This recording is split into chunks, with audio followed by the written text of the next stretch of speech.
Hello everyone, Radhe Radhe, नमस्कार, जय हिंद। तो चलिए आज का हम लोग टॉपिक स्टार्ट करते हैं। आज का हमारा टॉपिक है साहित्य में चित्रकला। तो इसमें हमने साहित्य में चित्रकला जो था, इसके कुछ टॉपिक थे जो कि हमने पिछली क्लासों में आपको कराए हैं, लेकिन वो इनकम्प्लीट रह गया था। तो उसको हम अभी आपको कंप्लीट कराएंगे, जो कि आज की क्लास में कंप्लीट होगा। कुछ कल की क्लास में भी कुछ टॉपिक हैं जिसमें हम कुछ ग्रंथों के बारे में, महाकाव्यों के बारे में आपसे चर्चा करेंगे। तो आज का जो हमारा पहला महाकाव्य है, जो वो है, पहला ग्रंथ है महाभारत। क्या है? महाभारत। तो आप डालिए, हेडिंग डालिए महाभारत। देखिए, महाभारत के हम लोग रचनाकार की बात करें तो महाभारत के रचनाकार हैं वेद व्यास जी। कौन है? वेद व्यास जी हैं। यहीं पे महाभारत के हम टाइम पीरियड की बात करें तो 5वीं सदी ईसा पूर्व से 6ठी सदी ईसा पूर्व इसका टाइम पीरियड है। अगर बात करें कि इसमें श्लोकों की संख्या कितनी है, तो 1 लाख इसमें श्लोकों की संख्या है। यहीं पे पर्व की बात की जाए तो 18 पर्व हैं।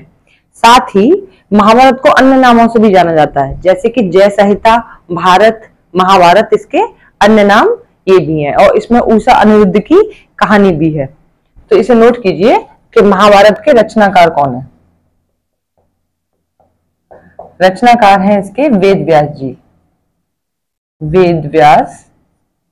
यहीं पे इसका समय लिखिए। समय है 5वीं सदी ईसा पूर्व से 6ठी सदी ईसा पूर्व। यहीं पर श्लोकों की संख्या लिखिए। श्लोक की संख्या है 1 लाख। ठीक है। पर्व की बात करें तो पर्व है 18। यहीं पर आप देखेंगे कि महाभारत के अन्य नाम क्या हैं। महाभारत के अन्य नाम देखिए, अन्य नाम हैं जैसे कि जय संहिता। क्या बोलते हैं इसको? जय संहिता। साथ ही इसको भारत भी बोलते हैं और महाभारत। ठीक है। तो ये हो गया इसमें किसके अन्य नाम क्या है।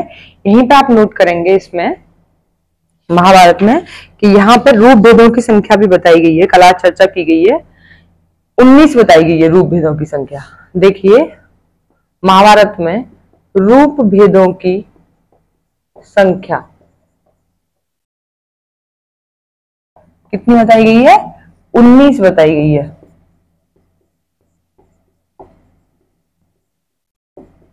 कितनी संख्या बताई गई है? 19। इसी में सत्यवान को महाभारत में बताया गया है कि वो जो था घोड़े के चित्र और मूर्तियों को बनाने में बहुत दक्ष था, इसलिए उसको चित्राश्व भी कहा गया है सत्यवान को। तो इस कहानी को भी आप नोट करेंगे। तो इसमें जो भी आप इसे अच्छे से नोट कर लीजिए, फिर आगे का जो इसमें हम उसे नोट कराएंगे। पहले से नोट कर लीजिए।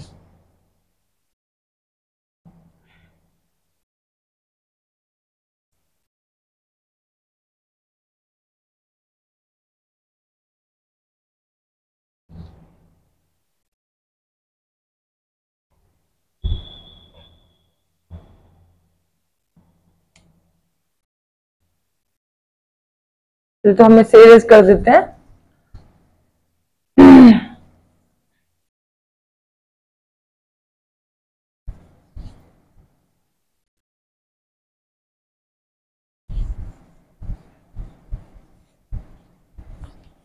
देखिए, महाभारत में सत्यवान को बताया गया है कि वह घोड़े तथा मूर्तियां बनाने में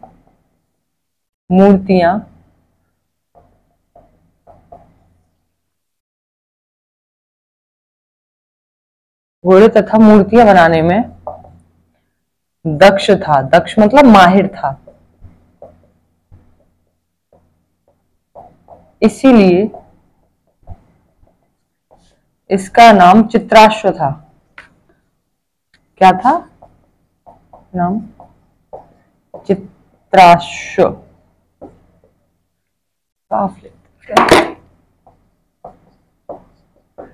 चित्राश्व, क्या नाम था? चित्राश्व था। इसी में, इस ग्रंथ में, महाभारत में उषा अनिरुद्ध की कहानी का भी वर्णन है, कि कहानी का भी वर्णन है। तो ये हो गया महाभारत के बारे में। नेक्स्ट आप हेडिंग डालेंगे अष्टाध्यायी।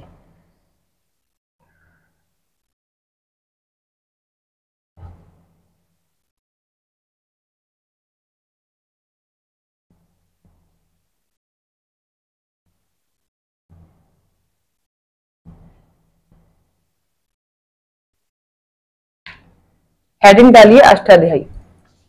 अष्टाध्यायी की रचना कौन है? आपको पता होगा सबको। अष्टाध्यायी की रचना है, बताइए, पाणिनि।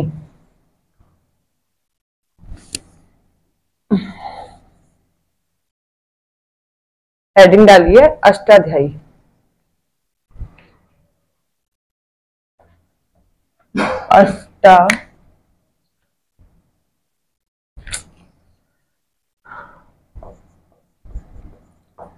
अष्टाध्यायी, ठीक है।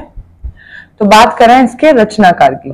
देखिए, अष्टाध्यायी के जो रचनाकार हैं वो है पाणिनि जी, पाणिनि। यहीं पे इसके समय की बात करें, अष्टाध्यायी के समय की, 5वीं सदी ईसा पूर्व, सदी ईसा पूर्व इसका टाइम पीरियड है। इसमें जो भाषा यूज की गई है ना, वो संस्कृत भाषा है, ठीक है। यहीं पे आप देखेंगे, इसे नोट करेंगे कि इसमें कला को शिल्प कहा गया है। क्या कहा गया है? अष्टाध्यायी में कला को शिल्प कहा गया है। तो शिल्प के दो रूप बताए गए हैं इसमें। शिल्प के दो रूप हैं, कौन कौन से हैं? शिल्प के दो रूप, कारु शिल्प, कारु शिल्प, और एक है चारु शिल्प। क्या है? चारु शिल्प। जो कारु शिल्प है ना, तो इसको बोला गया उपयोगी कला। कौन सी? उपयोगी कला है। और यह है सौंदर्य प्रधान कला। चारु शिल्प सौंदर्य प्रधान कला।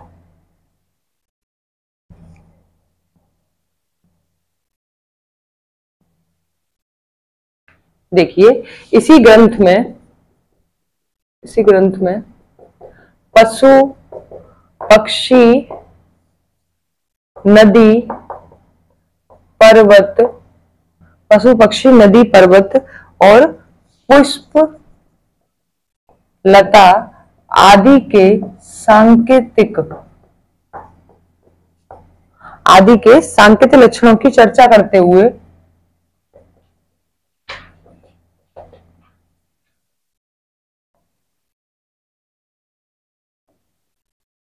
सांकेतिक लक्षणों की चर्चा करते हुए उसके चित्रण की विधि बताई गई है। क्या की गई है?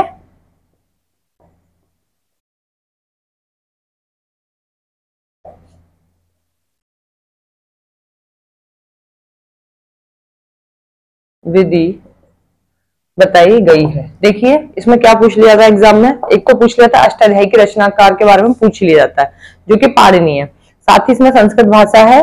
और अष्टाध्यायी में कला को क्या कहा गया, तो आप बताएंगे शिल्प कहा गया है। शिल्प के भी दो रूप हैं, कारु शिल्प और चारु शिल्प। ये एग्जाम में इसमें आ जाता है। तो अगला जो आप हेडिंग डालेंगे वो डालेंगे नाट्य शास्त्र। क्या हेडिंग डालेंगे? नाट्यशास्त्र। तो इसको पहले नोट कर लीजिए और अगली हेडिंग डालिए नाट्यशास्त्र।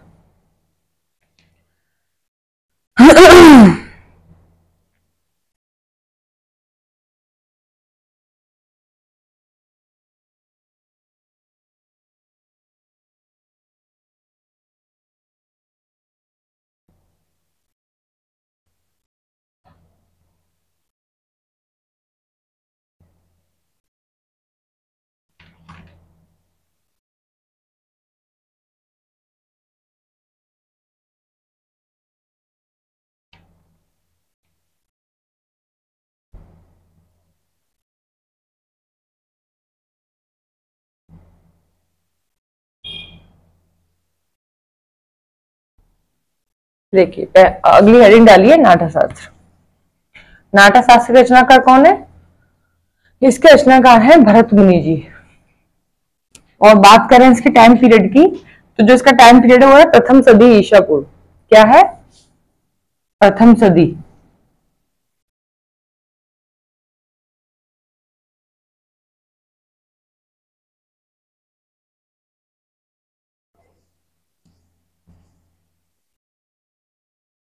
लिखिए, हेडिंग डालिए नाट्य शास्त्र। नाट्य शास्त्र। तो इसके रचनाकार कौन है? भरत मुनि। इसके रचनाकार कौन है? भरत मुनि है। अब लिखिए इसका टाइम पीरियड नाट्य शास्त्र का। प्रथम सदी ईसा पूर्व। प्रथम सदी ईसा पूर्व। देखिए अब इसी में एक श्लोक है नाट्य शास्त्र में, ना तज ज्ञानम। लिखिए, ना तज ज्ञानम, ना तज शिल्पम, और ना सा विद्या। साथ ही लिखिए, ना सा कला। देखिए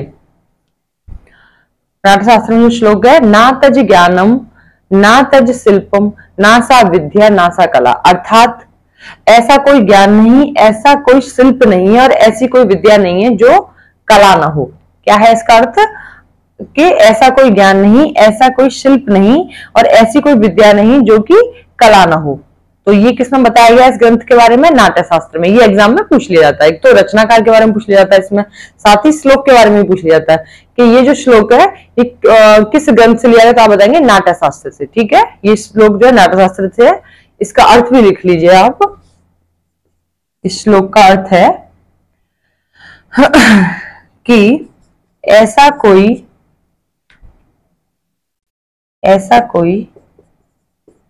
ज्ञान नहीं, ऐसा कोई शिल्प नहीं,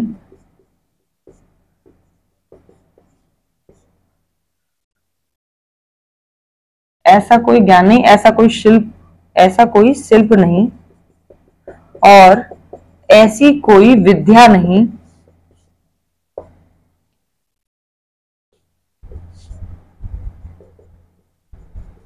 जो कला ना हो। क्या है? जो कि कला ना हो। इसी में आप देखेंगे नाट्यशास्त्र में अध्यायों की संख्या कितनी है? अध्यायों की संख्या, तो देखिए अध्यायों की संख्या है 36। रस की बात पूछे जाए, नाट्यशास्त्र में भरत मुनि के अनुसार इन्होंने 8 रस माने हैं। कितने माने हैं? इन्होंने माने हैं 8 रस। भरत मुनि ने इन्होंने रस निष्पत्ति का सिद्धांत दिया है। भरत मुनि ने सबसे पहले रस निष्पत्ति का सिद्धांत दिया।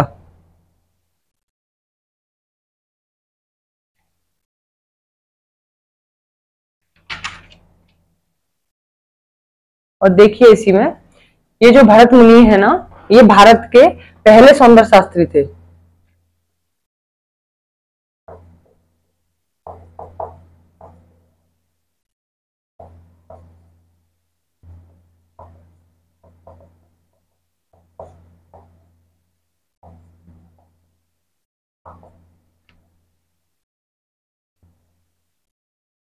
इन्होंने रस निष्पत्ति का सिद्धांत दिया। तो 8 रसों का वर्णन किया है। 8 रसों का वर्णन किया है। किसने किया है? भरत मुनि ने नाट्यशास्त्र में किया है। साथ ही देखिए इसमें मूल रंग कितने माने हैं नाट्यशास्त्र में? 3 माने हैं, लाल, पीला और काला, मतलब श्याम रंग। इन्होंने ये 3 रंग माने हैं, मूल रंग हैं। इन्होंने जो 3 मूल रंग माने हैं, ये कौन से हैं? लाल, पीला और काला। ये इन्होंने 3 मूल रंग माने हैं। और इन्हीं मूल रंगों में सफेद रंग को मिलाकर कई सारे विभिन्न प्रकार के रंग बनाए गए। क्या किया गया? इन मूल रंगों में सफेद रंग को मिलाकर विभिन्न रंग बनाए गए। तो इसे आप नोट कर लीजिएगा।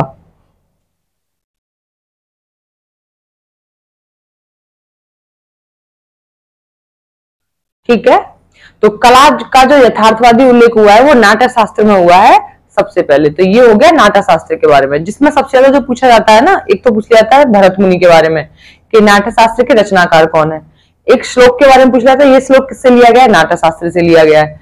साथ ही इसमें रसों की संख्या पूछ ली जाती है, जो कि मोस्ट इंपोर्टेंट है कि भरत मुनि के अनुसार रसों की संख्या कितनी है, 8 बताई गई है। अध्यायों की संख्या कम पूछी जाती है, पर आपको तो पढ़ना ही है ये भी।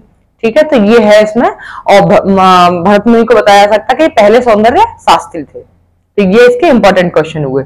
अगला डालिए आप शिल्प रतन, डालिए शिल्प रतन हेडिंग अगली। तो पहले से नोट कर लीजिए, अगली हेडिंग डालिएगा शिल्प रतन।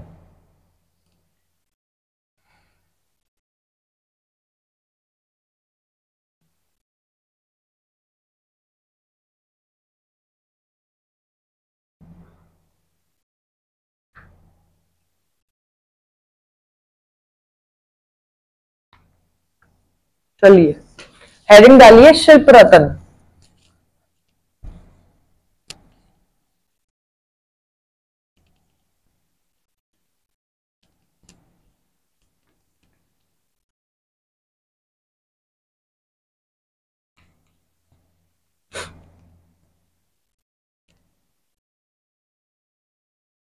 देखिए शिल्प रतन, तो ये जो है इसके रचनाकार कौन है, शिल्प रतन के इसके रचनाकार है श्री कुमार, जिन्हें जिन्हें श्री किन्नौर भी बोला गया है। क्या बोला गया, श्री किन्नौर भी इनको बोला गया, जो कि कहाँ के रहने वाले थे, ये केरल के थे। ये जो थे रचनाकार श्री कुमार, ये श्री इनको श्री किन्नौर भी बोला गया, ये केरल के थे। और शिल्प रतन का टाइम पीरियड लिख लीजिए आप, समय 12वीं सदी। इसका टाइम क्या है, 12वीं सदी इसका टाइम है। इसी में एक श्लोक है, उसे भी नोट कीजिए। चित्र रचवत चित्रम, चित्र रचवत चित्र रचवत चित्रम, अर्थात जो आनंद प्रदान करता है वही चित्र है। लिखिए, अर्थात जो आनंद प्रदान करता है वही चित्र है। क्या है, वही चित्र है। तो ये हो गया शिल्प रतन। इसमें सबसे ज्यादा पूछा जाता है कि इनके रचनाकार कौन है। चाहे तो ऐसे श्री किन्नौर भी बोला जा सकता है, श्री कुमार, दोनों इन्हीं के नाम है। इनको श्री किन्नौर भी बोला गया है, श्री कुमार भी बोला गया है। श्लोक के बारे में पूछ लिया जाता है, तो ये चित्र रचवत चित्रम शिल्प रतन का है, जिसका उल्लेख हिंदी अनुवाद है, जो आनंद प्रदान करता है वही चित्र है। तो इसे आप नोट कीजिए। नेक्स्ट हेडिंग आप जो डालेंगे वो डालेंगे कालिदास।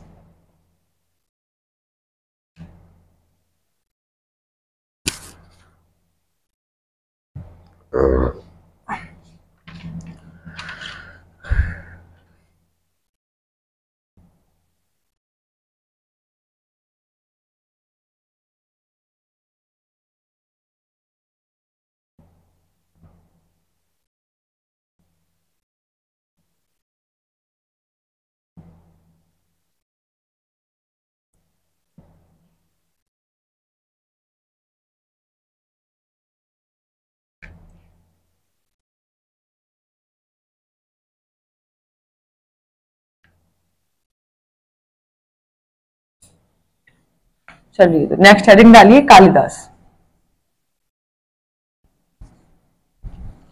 कालिदास को क्या बोलते हैं, कालिदास को भारत का शेक्सपियर भी कहा जाता है। क्या बोला जाता है, भारत का शेक्सपियर भी इनको कहा गया है। इसी में आप देखेंगे कि ये जो है इनको गुप्तकालीन कवि भी कहा गया है। कालिदास जी को गुप्तकालीन कवि भी इनको कहा गया है। साथ ही इन्होंने संस्कृत भाषा का किस भाषा का यूज किया, संस्कृत भाषा का इन्होंने यूज किया। और ये जो थे ये चंद्रगुप्त द्वितीय विक्रमादित्य के नवरत्नों में से एक कवि थे। ये चंद्रगुप्त द्वितीय विक्रमादित्य के नवरत्नों में से ये एक कवि थे कालिदास। तो इसको भी आप नोट करेंगे। फिर हम कालिदास के जितने भी उनके खंड काव्य है, नाटक हैं, महाकाव्य, उन सब पर हम डिस्कस करेंगे।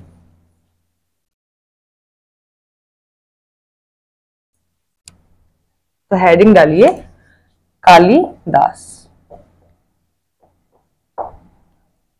ये बहुत इंपॉर्टेंट है साथी, एक हमने आपको नाट्यशास्त्र बताया था ना, वो बहुत इंपॉर्टेंट है। और अब आप हेडिंग डालिए कालिदास। तो लिखिए इनका उपनाम क्या है, पूछ लिया जाता है उपनाम। इनका उपनाम है भारत का शेक्सपियर भी इनको बोला जाता है।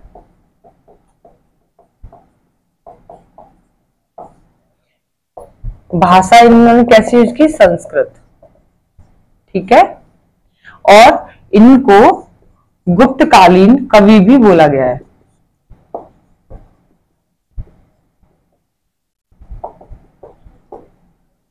इसी में नोट करेंगे आप कि कालिदास चंद्रगुप्त द्वितीय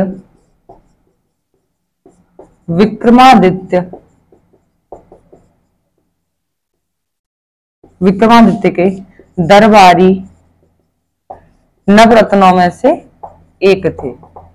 कालिदास क्या थे, चंद्रगुप्त द्वितीय विक्रमादित्य के दरबारी नवरत्नों में से एक थे। देखिए अब हम बात करेंगे इनकी रचनाओं के बारे में। तो इनकी जो पहली रचना है वो है ऋतुसार। क्या है, ऋतुसार। तो आप पहली रचना का नाम लिखिए। पहली रचना है इनकी ऋतुसार। इसे काव्य ग्रंथ भी कहा गया है। क्या कहा गया है, काव्य ग्रंथ भी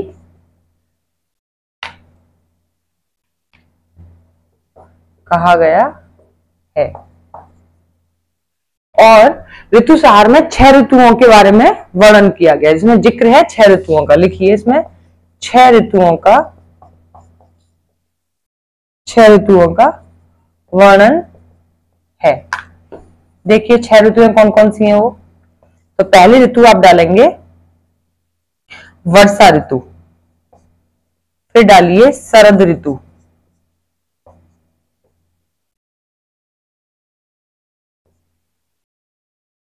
हेमंत ऋतु, यहीं डालेंगे शिशिर ऋतु, और डालिए ग्रीष्म ऋतु। लास्ट है एक और है बसंत ऋतु।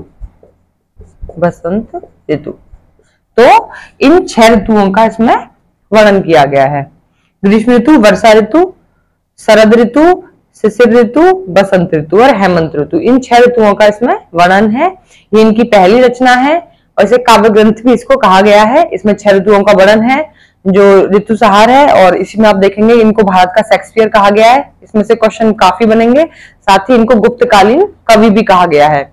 और कालिदास जो है ये चंद्रगुप्त द्वितीय विक्रमादित्य के नवरत्नों में से एक थे। यहां से भी क्वेश्चन आ जाता है, ठीक है। अगले डालेंगे आप, इनका खंड काव्य ग्रंथ है मेघदूत।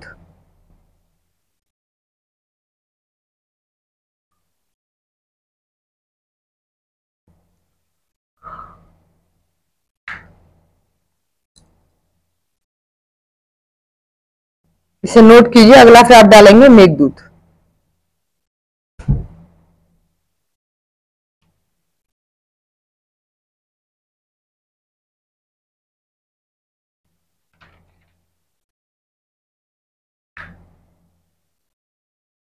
चलिए अगला डालिए आप इनका खंड काव्य ग्रंथ मेघदूत।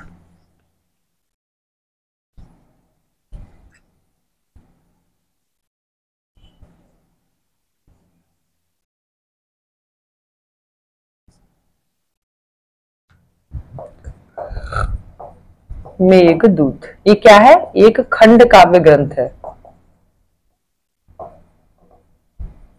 इसमें क्या था, देखिए इसमें नायक नायिका मतलब यक्ष यक्षिणी अपने व्यथा को कम करने के लिए, अपने वियोग को कम करने के लिए देवताओं के चित्र बनाया करते थे। साथ ही साथ अपने भी चित्र बनाकर अपने मन को बहलाया करते थे। साथ ही वो दरवाजों पर सांकेतिक चित्र बनाते थे। दरवाजों में बगल में कुछ क्या करते थे, वे सांकेतिक चित्र बनाया करते थे जो कि मंगल कामना हेतु होते थे। किसके लिए होते थे, मंगल कामना हेतु हुआ करते थे। यहीं पे आप देखेंगे मेघदूत भारतीय साहित्य का पहला वियोग 12 मासा ग्रंथ है।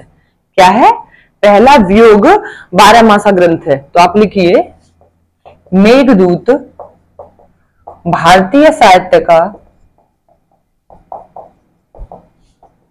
पहला वियोग 12 मासा ग्रंथ है। ठीक है, ये पहला 12 मासा ग्रंथ है। इसी में आप नोट करेंगे कि अपने मन की व्यथा को कम करने के लिए नायक नायिका, या लिख लीजिए ब्रैकेट में यक्ष यक्षिणी,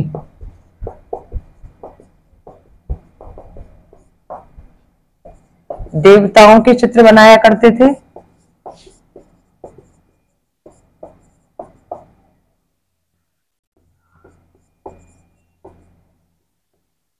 या अपने चित्र बनाकर मन को बहलाया करते थे। मन को बहलाया करते थे।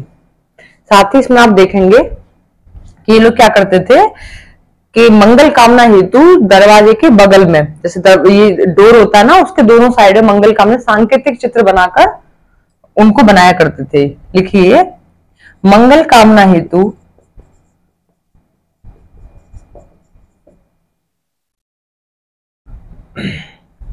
दरवाजे के बगल में सांकेतिक चित्र बनाने का भी उल्लेख है। सांकेतिक चित्र बनाने का भी उल्लेख है। तो ये हो गया मेघदूत के बारे में। ये कैसा ग्रंथ है पूछ लिया जाता है, खंड काव्य ग्रंथ है। ठीक है, और साथ ही जो मेघदूत है ये भारतीय साहित्य का पहला वियोग 12 मासा ग्रंथ है। ये इंपॉर्टेंट है, दोनों हेडिंग इसमें इंपॉर्टेंट है कि ये खंड काव्य ग्रंथ है, पहला वियोग 12 मासा ग्रंथ है ये। इसी में आप जो अगली हेडिंग डालेंगे वो डालेंगे आप कुमार संभव। इसे नोट कीजिए, अगली हेडिंग डालेंगे कुमार संभव।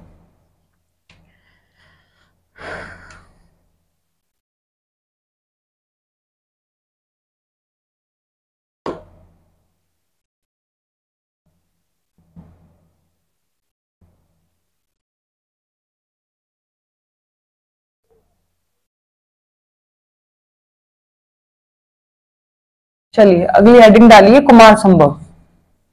जो ये कुमार संभव है ना, ये कालिदास जी का पहला महाकाव्य है। क्या है ये? पहला महाकाव्य है।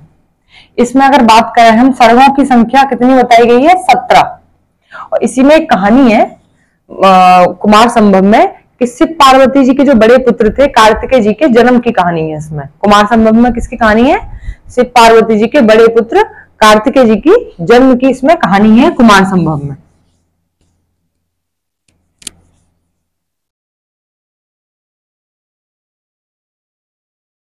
चलिए हेडिंग डालिए कुमार संभव। कुमार संभव ये कालिदास जी का पहला महाकाव्य है। क्या है? पहला ये महाकाव्य है। इसमें सर्गों की संख्या कितनी है? 17 है। यहीं पे आप नोट करेंगे कहानी जो है, इसमें उल्लेख है जिस कहानी का, उसे लिखिए शिव पार्वती के बड़े पुत्र कार्तिकेय के जन्म की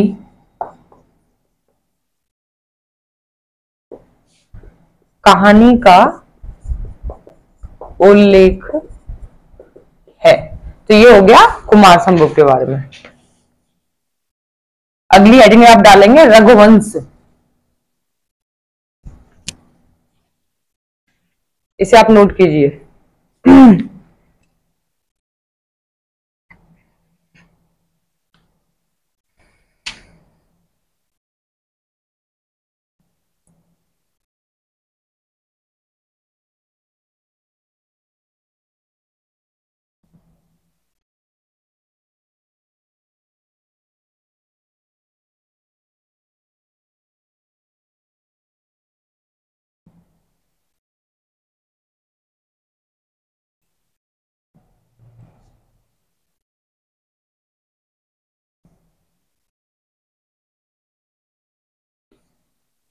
चलिए अगली हेडिंग डालिए रघुवंश। जो रघुवंश है ये कालिदास जी का सर्वश्रेष्ठ महाकाव्य है रघुवंश, जिसमें सर्गों की संख्या 19 है। इसमें भी एक कहानी है। इसमें इक्ष्वाकु वंशीय शासकों के चरित्र चित्रण का इसमें वर्णन किया गया है, साथ ही राम के चरित्र का इसमें विशेष रूप से वर्णन किया गया है। तो आप हेडिंग डालिए रघुवंश। रघुवंश से आप समझ जाइएगा कि इसमें राम के चरित्र का वर्णन किया गया है। उनको रघुवंशी बोला जाता था, तो इसमें आपको याद रखना है कि राम के चरित्र का इसमें वर्णन किया गया है। तो नोट डाउन कीजिए इसे कालिदास का सर्वश्रेष्ठ महाकाव्य कहा गया है। सर्वश्रेष्ठ महाकाव्य कहा गया है। यहीं पे देखेंगे सर्गों की संख्या 19 बताई गई है। इसमें कितनी सर्गों की संख्या 19 बताई गई है। नोट कीजिए इसमें इस महाकाव्य में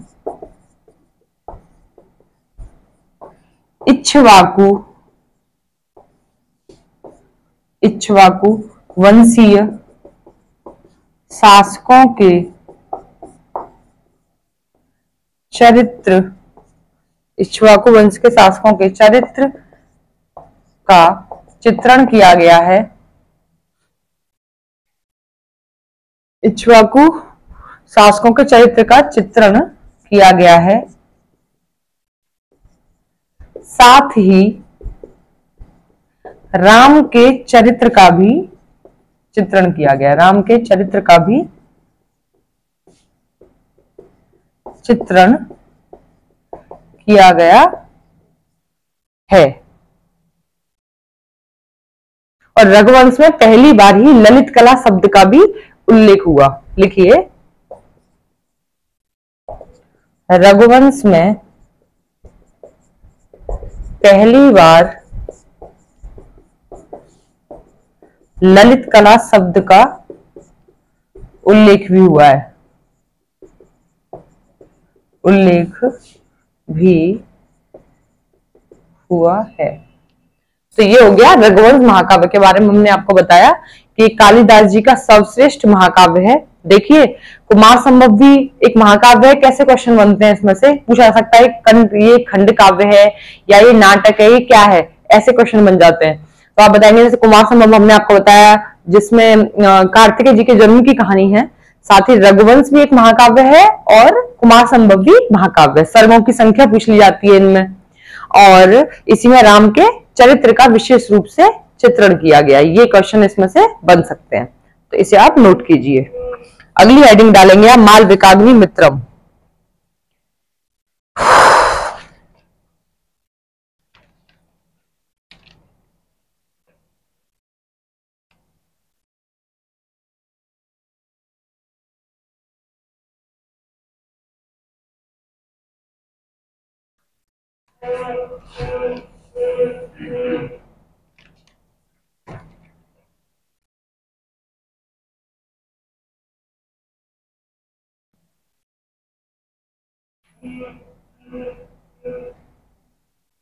चलिए अगली हेडिंग डालिए मालविकाग्नि मित्रम, जो कि इनका पहला नाटक है। ये अच्छे से देखना है कौन सा महाकाव्य है कौन सा नाटक है, यही क्वेश्चन सबसे ज्यादा बनते हैं। तो कालिदास जी का ये पहला नाटक है मालविकाग्नि मित्रम, जिसमें खंडों की संख्या भी पूछी जा सकती है, अंकों की संख्या। तो आप बताएंगे 5 है।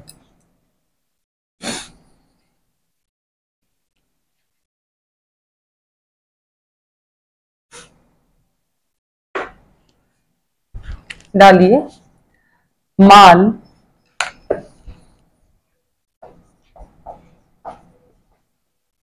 मालविकाग्नि मित्रम। देखिए यह कालिदास का पहला नाटक है। क्या है ये? पहला ये नाटक है। ये है पहला नाटक। साथ ही इसमें लिखेंगे आप अंकों की संख्या भी पूछी जा सकती है या फिर खंडों की संख्या, दोनों का मतलब एक ही है। जिसमें अंकों या खंडों की संख्या अगर पूछी जाएगी तो आप बताएंगे कितनी है? 5। अंकों या खंडों की संख्या पूछी जाएगी तो आप बताएंगे 5 इसमें अंकों या खंडों की संख्या है। और मालविकाग्नि मित्र में जो है प्रेम संबंध के बारे में चर्चा की गई, जिसमें अग्निमित्र और मालविका इन दोनों की प्रेम संबंध की कहानी है इसमें। जो इसमें अग्निमित्र है ना, ये सोमवंश के राजा हैं, और जो मालविका है वो एक दासी है, जिसको इसमें नायिका बताया गया है और नायक बताया गया है इसमें अग्निमित्र को। उन दोनों के प्रेम संबंध का इसमें वर्णन किया गया। तो लिखिए, इसमें नोट कीजिए, इस नाटक में अग्निमित्र जो कि कहां का राजा है? सोमवंश का। सोमवंश के राजा कौन है? अग्निमित्र। इस नाटक में अग्निमित्र तथा मालविका जो कि एक दासी है के प्रेम संबंध का वर्णन किया गया है। तो मालविका अग्निमित्र में आपको याद रखना है कि इसमें अग्निमित्र जो कि सोमवंश के राजा थे, और ये एक दासी थी मालविका। मालविका के नाम से आप समझ जाएंगे मालविका अग्निमित्रम। देखो, दोनों इसमें जो नायक नायिकाएं हैं ना, जो अग्निमित्र और इन दोनों का नाम आ रहा है, इसी से आप पहचान जाएंगे। देखिए, मालविका बन रहा है ना, मालविका हो गई दासी, मालविकाग्नि, तो विकाग्नि जब इसको तोड़ेंगे तो मालविका अग्नि, तो अग्निमित्र इनका भी नाम आ गया इसमें, मालविकाग्नि मित्रम। तो अग्निमित्र ये राजा का नाम आ गया और ये आ गया मालविका का नाम। तो इससे आप समझ जाएंगे कि इन दोनों के प्रेम संबंध का इसमें वर्णन किया गया है। साथ ही कालिदास जी का पहला नाटक है, मोस्ट इंपोर्टेंट है, इसे आप अच्छे से देखिएगा। खंडों की संख्या कितनी है? 5। तो इसे आप नोट कीजिए। अगली हरी डालेंगे विक्रमोर्वशीयम।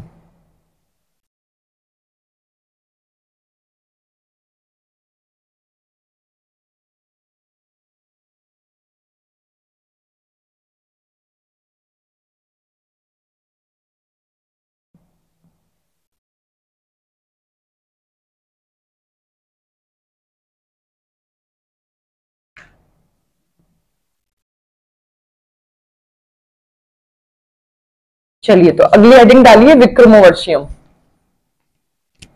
विक्रमोर्वशीयम जो है ये भी एक नाटक है कालिदास जी का। इसमें पुरूरवा और उर्वशी इन दोनों के प्रेम का इसमें जिक्र किया गया है, जिसमें एक तरफा प्रेम था। कैसा था? एक तरफा प्रेम था इसमें। दोनों ही राजकुमार और राजकुमारी थे ये। और इसमें अगर बात की जाए विक्रमोर्वशीयम में अंकों की संख्या या फिर खंडों की संख्या की बात की जाए तो कितनी है? 5। तो डालिए मालविकाग्नि मित्रम में भी और विक्रमोर्वशीयम में भी, इन दोनों में अंकों की संख्या या खंडों की संख्या 5 है। तो यहां डालिए विक्रमोर्वशीयम। तो ये क्या है? यह एक नाटक है। इसी में लिखिए खंडों की संख्या या अंकों की संख्या कितनी बताई गई है? 5 बताई गई है इसमें, खंडों या अंकों की संख्या। साथ ही इसमें लिखेंगे आप पुरूरवा जो कि एक राजकुमार है, और उर्वशी जो कि क्या है? राजकुमारी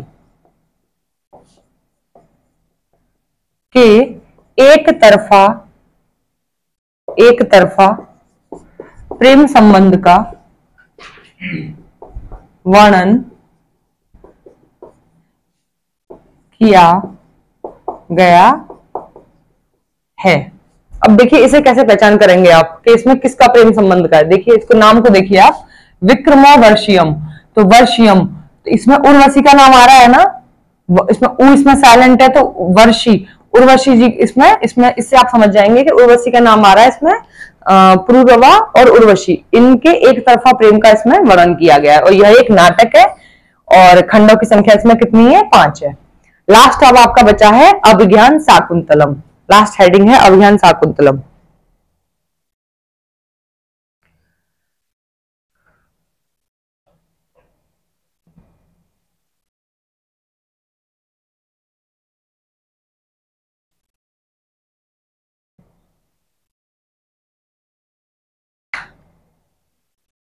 डालिए अभिज्ञान शाकुंतलम।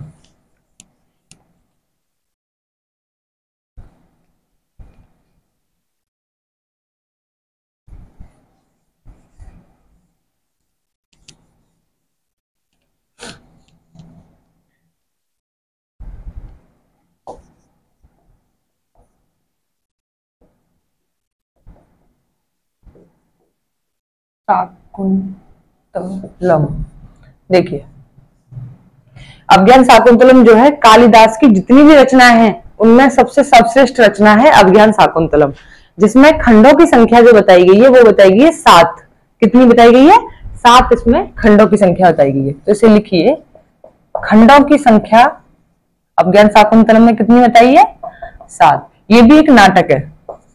यह क्या है? यह एक नाटक है। इसे कालिदास के समस्त रचनाओं में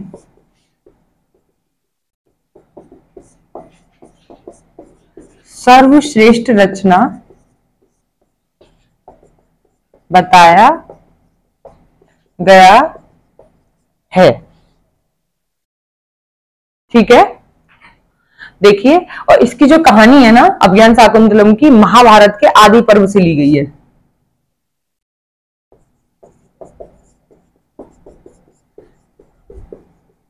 महाभारत के आदि पर्व से ली गई है। तो ये जो कहानी है अभिज्ञान शाकुंतलम की, ये महाभारत के आदि पर्व से ये ली गई है। तो अभिज्ञान शाकुंतलम क्या है? ये भी एक नाटक है। खंडों की संख्या 7 है। इसी कालिदास की जितनी भी रचनाएं हैं ना उनमें सबसे सर्वश्रेष्ठ इस रचना को बताया गया है। तो आज के लिए साहित्य में चित्रकला में यही आपको हमने बताया है। कल फिर इसी टॉपिक पे आगे और भी हम रचनाओं के बारे में आपसे डिस्कस करेंगे। तो आज के लिए इजाजत दीजिए, कल फिर मिलते हैं। राधे राधे, नमस्कार, जय हिंद।